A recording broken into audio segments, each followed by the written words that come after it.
Hello ninth class. आज से मैं आप लोगों को पढ़ाऊंगी एनिमल टिश्यूज़। एनिमल टिश्यूज़ का मतलब है ये वो टिश्यूज़ हैं जो सिर्फ और सिर्फ एनिमल में या ह्यूमंस जिन्हें हम कहेंगे इनमें प्रेजेंट होंगे।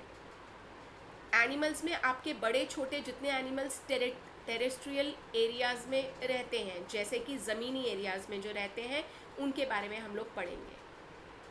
ह्यूमंस, क्योंकि हम लोग लैंड एरियाज़ में रहते हैं, इसीलिए हम इसमें पढ़ने के लिए ह्यूमंस और एनिमल्स जो कि हमारे लैंड एरियाज़ में रहते हैं उनके टिश्यूज़ कैसे काम करते हैं, कितने तरह के हैं, उनके बारे में पढ़ेंगे। एनिमल टिश्यूज़ जो बेसिकली हमने बात की है दैट इज़ एपिथेलियल टिश्यू, यानी हमने किसकी बात की है, एपिथेलियल। ये बाहर की प्रोटेक्टिव लेयर बनाते हैं। ये उनके डिफरेंट तरह के सेल्स हैं जो अपने साइज़, लोकेशन और शेप की वजह से अलग अलग किस्म के दिखाए जाते हैं। दूसरा आता है आपका मसल्स यानी मसल से रिलेटेड सारे काम करने वाले।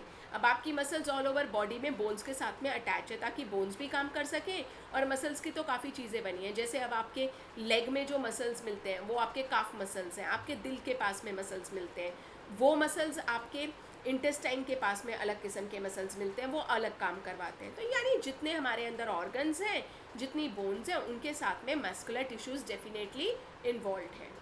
अगले जो मिलते हैं that is connective tissue. Connective tissues में आप वर्ड से ही समझ सकते हैं कि ये कनेक्शन जोड़ते हैं। अब जैसे ब्लड है, अगर ब्लड हमारे आर्टरीज, वेन्स एंड कैपिलरीज में फ्लो करता है तो ऑल ओवर बॉडी हमें आर्टरीज, वेन्स एंड कैपिलरीज मिलेंगी, और उसमें कनेक्शन जोड़ने वाला कौन, ब्लड। उसी तरह से लिम्फ है। लिम्फ अपने आप में क्या काम करता है, अपने अंदर WBCs को रखता है, यानी कि अगर कोई इन्फेक्शन ब्लड में आ जाए तो ये फाइटिंग मटेरियल्स प्रोड्यूस करता है, फाइट के लिए WBC को प्रोड्यूस करेगा। उसके बाद में आपके पास में आता है नर्व सेल्स या कि नर्वस टिश्यूज़। अब वो टिश्यूज़ कैसे होते हैं, डेफिनेटली आपके ब्रेन से मैसेजेस लेंगे, ब्रेन को मैसेजेस देंगे, स्पाइनल कॉर्ड के साथ में मिलकर काम करने वालों में से है, and that is nervous tissue. अब ये जो हमने एनिमल टिश्यूज़ पढ़े हैं, उनके जो टाइप्स पढ़े हैं, इनको हम एक एक करके आराम से पढ़ेंगे।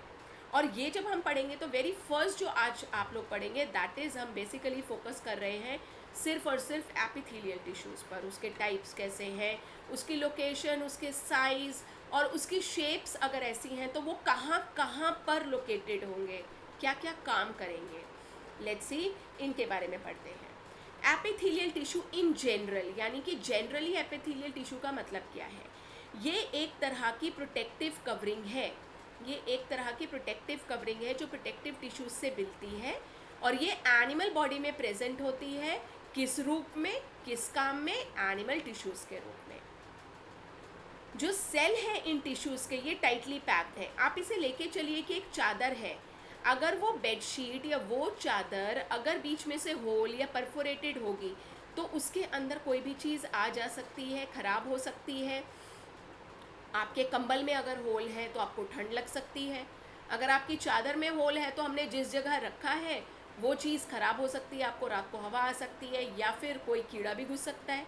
तो एक बात बोली जाए तो हमें बीच में होल्स की ज़रूरत नहीं है, हमें एक ऐसी कवरिंग चाहिए जो कि ओवरऑल इंटैक्ट है, जुड़ी हुई है, कहीं से भी फटी हुई नहीं है। तो यानी एपिथेलियल टिश्यू बहुत ज़्यादा ठसे हुए और या आप कह सकते हैं सटे हुए टिश्यूज़ से बनते हैं। यानी ये जो टिश्यूज़ होंगे ये ऐसा होगा, ऐसा होगा। ये तो मैं सेल बना रही हूँ, एक से ज़्यादा सेल्स को हम टिश्यूज़ कहते हैं। ऐसे बीच में, इनके बीच में कोई इंटरमॉलिक्यूलर स्पेसेस नहीं मिलेंगे, ये सटे हुए सेल्स हैं, बहुत एक प्रोटेक्टिव लेयर बनाएंगे। तो यानी ये टाइटली पैक्ड हैं और ये एक कॉन्टिन्यूस शीट को बनाते हैं। ये अपने सेल्स में एपिथेलियल जो है वो बहुत ही छोटे हैं, कोई इंटरसेलुलर मैट्रिक्स इनमें प्रेजेंट नहीं होता। सेल के अंदर के कोई भी पार्ट्स या फिर सेल के अंदर का कोई भी लिक्विड बाहर नहीं होता, मैट्रिक्स वहाँ नहीं होता। उसके बाद में जो स्किन की लाइनिंग है, जैसे आपकी स्किन है, ठीक है, वो आपका एपिथेलियल टिश्यू का टाइप है। आपकी जो बकल कैविटी है, बकल कैविटी मतलब मुंह के अंदर की लाइनिंग आपने देखी होगी जो थोड़ी चिकनी है, हमेशा मॉइस्ट रहती है, वो भी आपके एपिथेलियल टिश्यू से बनी है। ब्लड वेसल्स कौन से होते हैं, आर्टरीज हो गया, दूसरा वेन्स हो गया, तीसरा कैपिलरीज हो गया। ये आपके जो है ब्लड वेसल्स, इनकी भी लाइनिंग जो एपिथेलियल ने बनाई है। एल्वियोली जो लंग्स में सबसे लास्ट में हिस्सा है जिससे गैस के एक्सचेंज होते हैं, वो भी आपके एपिथेलियल टिश्यूज़ की तरफ से हैं। और फिर आपके जो किडनीज़ हैं, उनके जो ट्यूब्यूल्स हैं, हम लोगों ने पढ़ा था ना कि किडनी के ट्यूब्यूल्स में नेफ्रॉन्स आते हैं, बोमेंस कैप्सूल आते हैं, रीनल आर्टरीज आती हैं, ये सब जितने आपके ट्यूब्यूल्स है, यूरेटर है, इन सब की कवरिंग बनाने वाला कौन? Epithelial tissue. देखिए कितनी इंपॉर्टेंट कवरिंग बनाता है ये। यानी अगर कभी आपके रप्चर हो जाए, खराब हो जाए यहाँ की कोई भी आउटर मोस्ट स्किन, तो डेफिनेटली ब्लड वेसल खराब हो जाएगा, एल्वियोली खराब हो जाएगा। इतने इंपॉर्टेंट पार्ट्स में ये एपिथेलियल टिश्यूज प्रेजेंट है। एपिथेलियल सेल्स जो हैं वो डेलिकेट हैं, on a delicate non cellular basement पर आपको मिलते हैं, उनकी मेम्ब्रेन्स पर मिलते हैं, which contain a special form of matrix protein. इनके अंदर जो प्रोटीन प्रेजेंट होता है उस प्रोटीन को हम लोग कहते हैं कोलेजन। इसे समझने का तरीका ये है, ये इस तरह के नॉन सेलुलर बेसमेंट मेम्ब्रेन पे बनते हैं। मतलब इसकी जो मेम्ब्रेन है वो बेसिकली एक अलग तरीके का मैट्रिक्स प्रोटीन रखती है, साइटोप्लाज्म रखती है, अपने अंदर एक फ्लूइड रखती है जिसमें ज़्यादातर मात्रा प्रोटीन की होती है। प्रोटीन होगा तो बेटा टिश्यू बनेंगे, प्रोटीन होगा तो ये जो टिश्यू बने हैं ये टिश्यू ही आगे आके ऑर्गन बनाएंगे, ऑर्गन सिस्टम बनाएंगे, ऑर्गेनिज्म बनाएंगे, कम्युनिटी बनाएंगे, पॉपुलेशन बनाएंगे, बायोस्फीयर बनाएंगे, इकोसिस्टम में साथ देंगे। अब आप सोचो, ये अपने आप में पक्का नहीं होगा, ये आपके कॉन्टिन्यूस शीट्स में नहीं होगा, ये अपने आप में सटा हुआ नहीं होगा, तो ये कोलेजन का फ़ायदा क्या है? आप इनके इम्पॉर्टेंट पार्ट्स देखो। आप देखो, मैंने आपको यहाँ पर ये बताया कि बेसिकली, मैं आपको फिर से एक बार समझा देती हूँ क्योंकि उसी पे ही फोकस करेंगे हम लोग, ठीक है ना। अब आप ध्यान से देखिए, मैंने आपको ये पार्ट्स बताए। नंबर 1 बक्कल कैविटी पे प्रेजेंट है। नंबर 2 मैंने आपको बताया कि ये ब्लड वेसल्स में प्रेजेंट है। देखो, मैं अगर बक्कल कैविटी लेके चलूँ, 1 बाय 1 लेके चलते हैं। माउथ में प्रेजेंट है बेटा, अगर आपने कोई एसिडिक थिंग खा ली है तो वो आपकी इंटरनल लाइनिंग जो माउथ की है वो डेफिनेटली उसे अफेक्ट कर देगी, ख़राब कर देगी। बट वहाँ पर अगर मॉइस्ट या फिर एपिथेलियल टिश्यू की लेयर होगी तो वो उसे बचाने की कोशिश करेगी। हाँ, अब उसके पीएच लेवल से ज़्यादा का कोई चीज़ आ गई है, बहुत ही नमकीन खा लिया आपने या बहुत ही ज़्यादा एसिडिक, अच्छा कभी ना 1 चम्मच विनेगर लेकर देखना, चाउमीन के साथ में मिलता है विनेगर, हाँ, उसमें चिलीज़ कटी होती है एंड ऑल। तो अगर आप उस विनेगर को ले लोगे ना, अगर आपने उसमें डला हुआ प्याज नहीं लिया और विनेगर का 1 चम्मच खा लिया, एक लिमिट के बाद में 1.5 चम्मच ले लोगे जो भी, तो अंदर की जो बक्कल कैविटी है ना, मुंह के अंदर की जो कवरिंग है वो थोड़ी थोड़ी सावर होनी शुरू हो जाएगी, थोड़ी थोड़ी आपको ऐसा लगेगा सिकुड़ सी गई है। रीज़न, क्योंकि एपिथेलियल टिश्यू को तुमने थोड़ी देर के लिए ख़राब कर दिया है। ज़्यादा नमक का कोई चीज़ हम खा लेते हैं तो हमारी ज़बान, हमारे अंदर की स्किन जो है वो थोड़ा अलग सा बिहेव करती है, उसका टेक्स्चर अलग हो जाता है।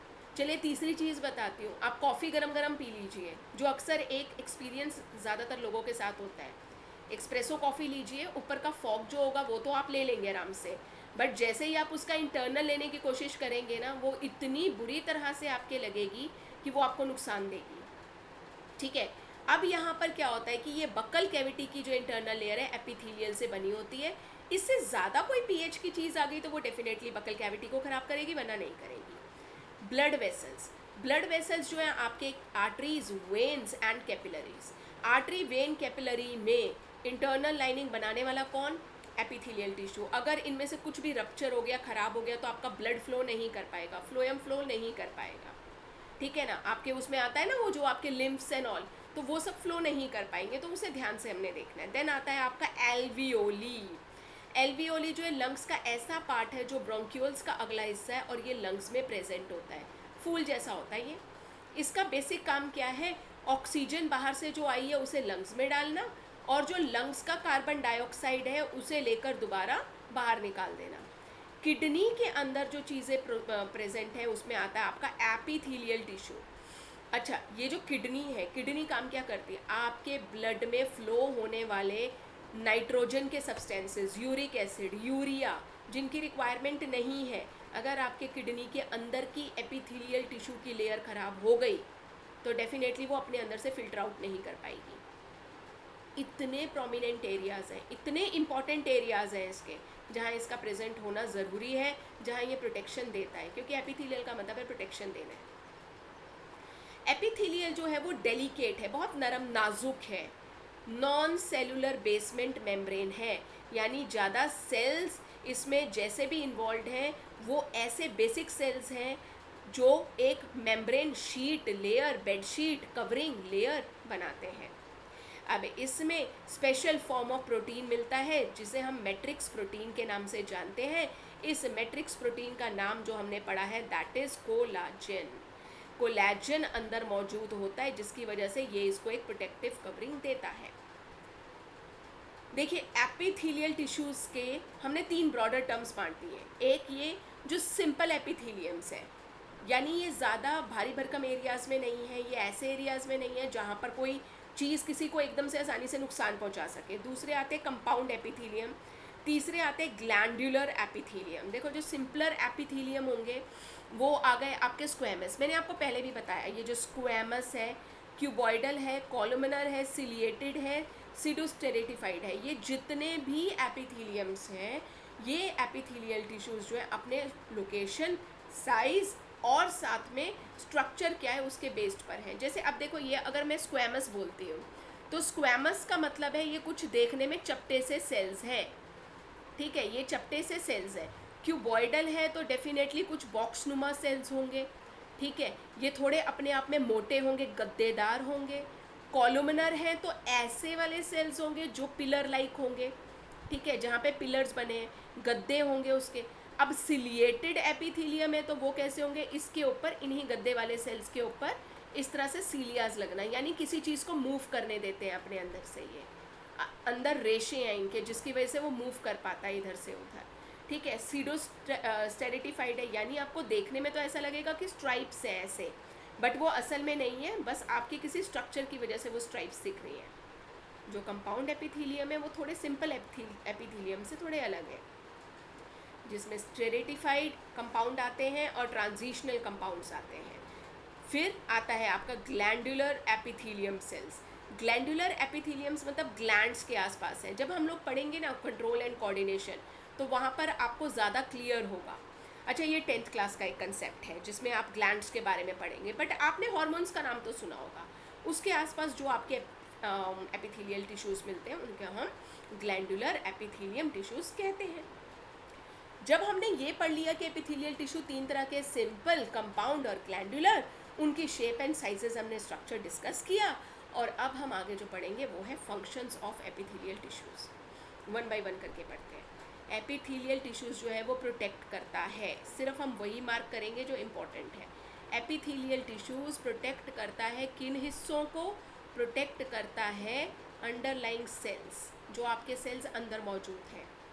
किन चीज़ों से प्रोटेक्ट करता है, अगर कोई मैकेनिकल थिंग आ जाए, आपने एकदम से आलमंड का छिलका खा लिया, आलमंड के ऊपर की कवरिंग खा ली जो बहुत तेज़ था, एकदम से अंदर कट जाएगा आपके, पर क्या अंदर की पूरी स्किन लेयर कट गई? नो, ऊपर का हिस्सा कटेगा। तो मैकेनिकल थिंग्स वो करता है। केमिकल इंजरीज हो जाते हैं। मैंने कहा विनेगर का 1 चम्मच ले लिया आपने, डायरेक्टली मत लीजिएगा इसे गलती से भी, क्योंकि आपके अंदर के इंटरनल लाइनिंग ख़राब होने के चांसेस है। कोई चीज़ डालकर हम जैसे चाउमीन में डालते हैं विनेगर, या बाकी हम जैसे सिरके वाली प्याज लेते हैं एक्सेट्रा, अगर हमने ले लिया, ज़्यादा ले लोगे तो वो डेफिनेटली केमिकल इंजरी करेगी। कोई बैक्टीरियल या फिर वायरल थिंग आपने ले लिया, इन्फेक्शन ले लिया, खाने के थ्रू, पानी के थ्रू, मुंह के थ्रू आपने ले लिया, इन सब चीज़ों से प्रोटेक्ट करने के लिए कौन? एपिथेलियल। दूसरा, ये कवर करती है। ये क्या करती है? प्रोटेक्ट के बाद में कवर करती है मोस्टली हमारे ऑर्गन्स के अंदरूनी हिस्सों को जो कवर करने वाली है वो एपिथेलियल टिश्यूज़ हैं। ये बैरियर का काम करती है। बैरियर यानी एक तरह से एक ऐसी लेयर बना देगी जो बैरिकेड का काम करता है, यानी कि अंदर नहीं आने देंगे, दूसरे बॉडी सिस्टम के पार्ट्स को अलग करता है। एपिथेलियल टिश्यूज़ जो है उसमें पानी का एब्जॉर्प्शन भी होता है और न्यूट्रिएंट्स भी होते हैं, यानी ऐसे हिस्सों में एपिथेलियल टिश्यूज़ भी लगे हैं जिन हिस्सों में पानी एब्जॉर्ब हो रहा है, जैसे लार्ज इंटेस्टाइन, ठीक है, आपकी किडनी हो गई, एब्जॉर्प्शन हो रहा है उसमें पानी का, ठीक है। न्यूट्रिएंट्स यानी हमारी स्मॉल इंटेस्टाइन हो गई, हमारा स्टमक हो गया, हमारा माउथ हो गया, बकल कैविटी हो गई, वहाँ पर हमारे न्यूट्रिएंट्स एब्जॉर्ब हो रहे हैं। इंटेस्टाइन के अंदर यानी स्मॉल इंटेस्टाइन के अंदर विलई है, वहाँ पर हमारे न्यूट्रिएंट्स एब्जॉर्ब होते हैं, एसिमिलेट होते हैं, वहाँ पर ये वाले मिल जाएंगे। इनकी साइज़ और लोकेशन के हिसाब से इनका स्ट्रक्चर होता है कि ग्लैंडुलर है, जैसे कि हार्मोन्स के आसपास के सेल्स पर मिलेगा, पर अगर जो है वो कॉल्यूमिनर है तो कॉलम्स बनाने वाला होगा, वो ऐसी जगह पर होगा कोई चीज़ पास ऑन हो रही है। सिलिएटेड कॉल्यूमिनर है, अपने अंदर से किसी चीज़ को निकालेगा। जैसे सिलिएटेड कॉल्यूमिनर में आप बोल सकते हो इंटेस्टाइन के अंदर जहाँ से आपका जो मटेरियल है जो आपने खाया पिया वो निकल रहा है, तो उसमें से और भी कोई चीज़ अगर उसको एब्जॉर्ब करनी है, वहाँ पर प्रेजेंट है एपिथेलियल टिश्यू जो कि कॉल्यूमिनर है, जो कि सिलिएटेड है। उसी तरह से एपिथेलियल टिश्यू जो है वो हेल्प करता है एलिमिनेशन ऑफ वेस्ट प्रोडक्ट। मैंने बोला कि एपिथेलियल टिश्यू में अगर आपकी ब्लड कैपिलरीज है, हमने पीछे पढ़ा भी, यहाँ देखो आप, यहाँ हमने पढ़ा भी कि आपके ब्लड वेसल्स में, आपके एल्वियोली में जो चीज़ ज़रूरत नहीं है, जैसे किडनी में urea, uric acid, nitrogenous substances, इनकी ज़रूरत नहीं है, यहाँ पर भी आपके एपिथेलियल टिश्यूज़ है, जिस चीज़ को लाना है वो लेगा, जिस चीज़ को नहीं निकालना उसे नहीं देगा। तो ये भी एपिथेलियल का काम है। ये एक तरह से हम ब्रॉडन वे में पढ़ रहे हैं ये सारी चीज़ें, ठीक है। और ये सिक्रीट करते हैं काफ़ी सारे सिक्रीशन, मैंने अभी आपको बताया। जैसे ग्लैंडुलर वाला एपिथेलियम जो है वो क्या काम करता है, हार्मोन्स को सिक्रीट करता है। आपके पसीने वाला जो है वो स्वेट को रिलीज़ करेगा। जो आपके सलाइवरी ग्लैंड्स हैं, क्योंकि वो भी एक ग्लैंड है तो वो सलाइवा रिलीज़ करेगा। तो एपिथेलियल टिश्यू को अभी तक मैंने काम पढ़ा, नंबर 1 जो काम था उसका वो था प्रोटेक्शन। प्रोटेक्शन, अगर कोई चीज़ ख़राब हो गई है, कट गया है, छिल गया है वहाँ, या केमिकल थिंग ज़्यादा या कम ले ली है वहाँ, कोई वायरस आ गया, बैक्टीरिया आ गया वहाँ पर, ये प्रोटेक्ट करेगा। दूसरा, इसने कवर करना है मोस्ट ऑफ दी ऑर्गन्स को, अंदर बैरियर रखेगा, कौन सी चीज़ आएगी कौन सी चीज़ जाएगी। उसके बाद में आपका आता है एब्जॉर्प्शन, इसने कई चीज़ों को एब्जॉर्ब, ये देखो यहाँ पर अगर ये कवर कर रहा है, ये इसका सेकेंड पार्ट है, सेकेंड इसका काम है। तीसरा काम इसका जो है वो है एब्जॉर्प्शन ऑफ वाटर, पानी को और न्यूट्रिएंट को एब्जॉर्ब करने के लिए भी कोई और सेल्स नहीं आएंगे, एपिथेलियल टिश्यू से काम आएंगे। चौथा ये काम करता है एलिमिनेशन, अपने अंदर से किसी चीज़ को बाहर निकालने का काम। उन टिश्यूज़ में भी क्या चीज़ काम आएगी, आपके आएगा बेसिकली क्या, एपिथेलियल टिश्यू। किसी चीज़ को सिक्रीट करना है, बाहर निकालना है, जैसे हार्मोन्स हो गया, स्वेट हो गया, वहाँ पर भी अगर आपका कोई टिश्यू काम आता है तो दैट इज़ एपिथेलियल टिश्यू। ये तो एक तरह के फंक्शंस हमने पढ़ लिए, 5 तरह के फंक्शन पढ़ लिए, जिसमें हमने क्या पढ़ा, पहला प्रोटेक्ट, दूसरा हमने पढ़ा ये कवर करता है, तीसरा हमने पढ़ा ये एब्जॉर्ब करता है, ठीक है। चौथा हम लोगों ने पढ़ा एलिमिनेट करता है। एलिमिनेट मतलब बाहर निकालना, एलिमिनेट, एलिमिनेट किस चीज़ को, टॉक्सिक वेस्ट को, जिस चीज़ की रिक्वायरमेंट हमारी बॉडी में नहीं है, ठीक है। और उसके बाद में जो ये काम करता है दैट इज सिक्रीट का काम करता है। नेक्स्ट स्लाइड में हम लोग जो देखेंगे दैट इज फंक्शन जो एपिथेलियल टिश्यूज़ के हैं, उसे एक बार फिर से देखते हैं। Epithelial tissues number of functions करता है, जिसमें प्रोटेक्शन आता है, जो हमने अभी पीछे पढ़ा कि वो किस तरह से प्रोटेक्ट करता है। प्रोटेक्शन लेता है किसके अगेंस्ट, कोई चीज़ कट रही है, रेडिएशंस आ गई हैं, डैमेज हो गया है, केमिकली कोई चीज़ ख़राब कर रही है, उन सब चीज़ों के लिए। या इन्वेड हो गया पैथोजन, पैथोजन क्या पढ़ा था आपने पीछे, वायरस या बैक्टीरिया। आप इसके अलावा दूसरे भी पैथोजेंस ले सकते हो, प्रोटोजोआ हो गया जिससे मलेरिया होता है, ठीक है। तो जिन जिन लाइनिंग्स में ये एपिथेलियल टिश्यूज़ प्रेजेंट है, सबसे पहले ये अपने ऊपर लेते हैं चीज़ों को, उसके बाद में ये आगे उन सेल्स को ख़राब होने देंगे। वो तब होने देंगे अगर वो चीज़ की मात्रा ज़्यादा है। जैसे अब पहले वाले केस में बहुत ही गहरा कट है, एब्रेशन ज़्यादा है, तो एपिथेलियल टिश्यू एक लेयर तक काम करेगी, उसके बाद नहीं करेगी। रेडिएशन आप लगातार उसको 2 घंटा 3 घंटे से लगातार एक्सरे मशीन पे रखा है, अगर आपने कभी देखो एक्सरे मशीन 1 मिनट भी नहीं होता है, फ्यू सेकेंड्स के लिए वो आपको खड़ा करते हैं, उसके बाद हटा देते हैं। अल्ट्रासाउंड करते हैं 15 मिनट्स ज़्यादा से ज़्यादा, क्योंकि पता है ये सारी चीज़ें रेडिएशन क्रिएट कर रही हैं, बॉडी ख़राब हो जाएगी।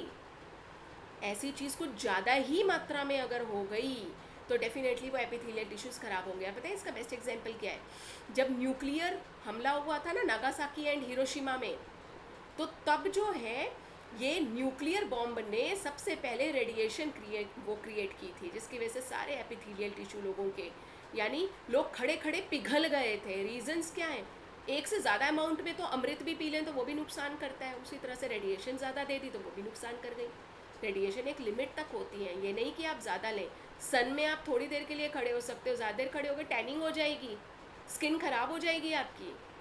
तो रेडिएशन के डैमेजेस के लिए, केमिकल स्ट्रेस ज़्यादा हो जाना, आप ज़्यादा दवाइयाँ खा रहे हो, आपने एक ऐसा सिरप पी लिया है जिसकी वजह से आपकी बकल कैविटी ख़राब हो गई, अंदर की इंटरनल किडनी खराब हो रही है आपके, क्यों? क्योंकि आप ज़्यादा ऐसी केमिकल थिंग्स ले रहे हो। अच्छा, मैं कहती हूँ लिकर, वाइन, अल्कोहल ज़्यादा लेने पे क्यों तुम्हारा लिवर खराब हो रहा है?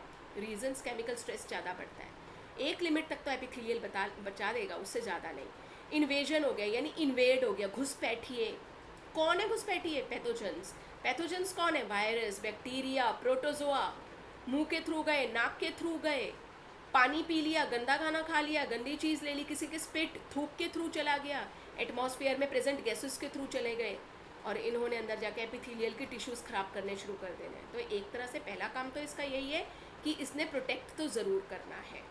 प्रोटेक्ट करने के बाद में single organs can have different types of epithelial tissues. देखो, अब मेरे पास में इंटेस्टाइन है, इंटेस्टाइन के अंदरूनी हिस्से में ना बच्चे ऐसे विलई प्रेजेंट होते हैं। उसका सिर्फ सिंपल ये है कि कोई भी न्यूट्रिएंट आ जा रहा है, वो जितना एब्जॉर्ब होना है हो जाए, बाकी आगे निकल जाए। एक ही इंटेस्टाइन की बाहर की कवरिंग भी एपिथेलियल ने बनाई है, यानी वो चपटे सेल्स होंगे। अंदरूनी लेयर बनाने वाले ऐसे तीखे सेल्स होंगे। अपने अंदर से जब वो पास ऑन कर रहा है तो ऐसे ऐसे करके सीलियाज भी प्रेजेंट होंगे। तो एक ही कभी कभी ऑर्गन्स में अलग अलग किस्म के प्रोटेक्टिव टिश्यूज़ मिलते हैं, प्रोटेक्टिव टिश्यूज़ के स्ट्रक्चर शेप्स मिलते हैं। फिर प्रोटेक्टिव टिश्यू जो है वो थोड़े थिकर होते हैं, क्योंकि प्रोटेक्ट करना है उसने। मल्टीपल लेयर्स में बने होंगे। ऑब्वियसली शुरू की लेयर्स ख़राब हो जाएंगी, अंदरूनी हिस्से को ख़राब करने से पहले वो खुद रुकेगा। इनमें आपके इंक्लूजन्स आते हैं, जैसे कैरेटिन के बनते हैं to provide mechanical strength and resistance. अब आपका कैरेटिन ही ले लो, आपने बहुत बार शैम्पू की एड्स सुनी होगी, और उन एड्स में सीधा बताते हैं कैरेटिन को प्रोटेक्ट कर रहा है, कैरेटिन को बनाता है, यानी ये एक ऐसी लेयर बनाता है बालों के आसपास कि आपके बाल धूप, गर्मी, पसीना, स्वेट, डेंड्रफ, लाइसेस, या किसी ने अगर बाल आपके ज़्यादा नुच गए क्लिप्स लगाने से या कुछ भी है, तो उन सबको प्रोटेक्ट कर सके। ये सीधा फंक्शन देता है प्रोटेक्शन का। और जो बाकी फंक्शंस हम लोगों ने पढ़े हैं वो है, नंबर 1 प्रोटेक्ट करता है, जैसे हमने पीछे कैरेटिन एटसेट्रा एंड ऑल पढ़ा। दूसरा, ये कवर करता है हमारे इंटरनल बॉडी ऑर्गन्स को, और ऑर्गन्स को। अगर स्किन नहीं होती, एपिथेलियल टिश्यूज़ नहीं होते, तो हमारे ऑर्गन्स या तो बाहर होते, किसी से टक्कर लग जाए तो हमारे ऑर्गन्स बड़ी आसानी से रप्चर, यानी कि बिल्कुल ही पंक्चर हो जाएंगे। तो उसको बचाने के लिए स्किन है, कुछ लेयर्स तक मोटी है, वो जितना बचा सकती है उतना बचा लेगी। और अगर कोई पैथोजन आ गया, कोई ऐसी चीज़ आ गई है जिससे उसको नुकसान हो रहा है, डेफिनेटली 1 लेयर तक बचाएगी, 2 लेयर तक बचाएगी, 3 लेयर तक। उसके बाद में वो एब्रेशन डेफिनेटली नुकसान करेगा, पर प्रोटेक्शन तो दे रहा है। तीसरा, जो बॉडी में लार्ज इंटेस्टाइन पे जो मौजूद होंगे जितने भी एपिथेलियल टिश्यू, वो वहाँ एब्जॉर्ब करेंगे। वहाँ से अगर कोई ब्लड आगे ले गया, मैंने आपको बताया था हमारे बॉडी के अंदर ब्लड वेसल्स में भी ये होते हैं, तो ब्लड के थ्रू अगर और कोई मिनरल आगे चले गए जो बॉडी में होने चाहिए थे, कंज्यूम नहीं हुए, तो किडनी जाके कर देगी, किडनी में प्रेजेंट है, वहाँ जाके एब्जॉर्ब कर देगा, वो पानी को एब्जॉर्ब कर लेगा, मिनरल्स को एब्जॉर्ब कर लेगा। ठीक है, वहाँ भी आपके एपिथेलियल टिश्यूज़ हैं। देन 4th वन, अपने बॉडी के अंदर से वेस्ट को निकालना। अब हमारे बॉडी में बहुत सारे टॉक्सिक वेस्ट हैं, नहीं चाहिए हमें यूरिया, नहीं चाहिए यूरिक एसिड, नहीं चाहिए नाइट्रोजन के सब्सटेंसेस, हमें प्रोटीन मिल चुका है, हमें कार्बोहाइड्रेट मिल चुका है, हमें माल्टोस उसका जो सिंपलर फॉर्म है वो मिल चुका है, हमें फैटी एसिड्स और ग्लिसरॉल जो फैट से टूटे हुए हिस्से वो हमें मिल चुके हैं, ताकि हम अपनी बॉडी में कंज्यूम कर सकें। प्रोटीन का मॉलिक्यूलर पार्ट जब टूटा तो उससे हमें अमीनो एसिड्स मिल चुके हैं, सब मिल चुका है हमें। अब नहीं चाहिए उसके अलावा कोई वेस्ट प्रोडक्ट हमें। तो जितना तो लार्ज इंटेस्टाइन ने एब्जॉर्ब किया, वहाँ के जो आपके एपिथेलियल टिश्यूज़ थे, अगर उन्होंने एब्जॉर्ब कर लिया, ठीक है, बाकी सारा किडनी में एब्जॉर्ब हो जाएगा, रीएब्जॉर्ब हो जाएगा वहाँ पे। और जो चीज़ वेस्ट है उसने निकल जाना है बाहर। वेस्ट में स्वेट आ गया, नमक है, यूरिया है, नहीं चाहिए हमें, तो बॉडी के पोर्स से वो बाहर आ गया। अच्छा, आपने पिंपल्स देखे हैं, पिंपल्स में वो एक वाइट सा सब्सटेंस प्रेजेंट होता है, वो होता है मॉर्बिड। उसे क्या कहते हैं? मॉर्बिड। ठीक है, यानी ये वो गंदा चीज़ होती है जिसमें हम कहेंगे थोड़ा बलगम, रेशा जैसा, कफ जैसी चीज़ होती है। इट्स ऑल वेस्ट, ये सारा हमारा टॉक्सिक वेस्ट है, नहीं चाहिए हमें। जिसकी एक्ने स्किन होगी उसमें डेफिनेटली उसको पिंपल्स फेस करने पड़ते हैं एडोलेसेंट उम्र में। अब तो आप बड़े हो चुके हो, डेफिनेटली आपके भी कुछ लोगों के एक्नेस प्रेजेंट होंगे, वहाँ पर आपके एपिथेलियल टिश्यूज़ हैं जो इन चीज़ों को रिमूव करते हैं। यानी बॉडी में इतना ज़्यादा आपके फैट स्टोर हो रहा है कि वो फैट इस तरह से बाहर निकलता है। इसीलिए बोला जाता है जो एक्ने और पिंपल स्किन पीपल हैं उनको ज़्यादा फैट नहीं खाना, क्योंकि वो टॉक्सिक वेस्ट निकालेगा।